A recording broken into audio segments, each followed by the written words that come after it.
Pathanamthitta കവിയൂരിൽ KCB അധികൃതരുടെ അനാസ്ഥയെ തുടർന്ന് കായ്ഫലമുണ്ടാകാറായ തെങ്ങുകൾ വെട്ടിനശിപ്പിച്ചതായി പരാതി.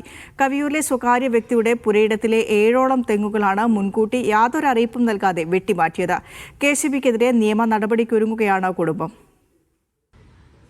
വർഷങ്ങളോളം പരിചരിച്ച് കായ്ഫലം തരാറായ തെങ്ങിൻ തൈകളാണ് KCB ജീവനക്കാർ ഒരൊറ്റ ദിവസം കൊണ്ട് വെട്ടി നശിപ്പിച്ചത്. വൈദ്യുതി ലൈന് തടസ്സമാകുന്ന തെങ്ങുകൾ മാത്രമേ വെട്ടുകയുള്ളൂവെന്ന് മുൻപ് അധികൃതർ വ്യക്തമാക്കിയിരുന്നുവെങ്കിലും ലൈനിൽ നിന്നും സുരക്ഷിതമായ അകലത്തിൽ നിന്നിരുന്ന തെങ്ങുകളാണ് ഇപ്പോൾ വെട്ടിമാറ്റിയിരിക്കുന്നത്.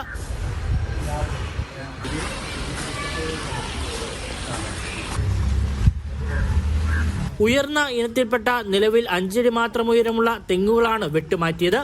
ഓലകൾ മാത്രം വെട്ടിമാറ്റി പ്രശ്നം പരിഹരിക്കാമായിരുന്നിട്ടും അധികൃതർ അതിന് തയ്യാറായില്ല. വീടിനോട് അകത്തായിട്ടാണ് നിൽക്കുന്നത്. അവിടെ നിന്ന് 2.6 മേളിലുണ്ട്. അതും തെങ്ങും തൈയാണ്. അതും കൂടിയ ബ്രീഡുകളാണ്, ഇപ്പോഴത്തെ ന്യൂ ബ്രീഡുകളാണ് വെച്ചിരിക്കുന്നത്. അത് ഹൈറ്റ് അധികം പോകുന്നതല്ല.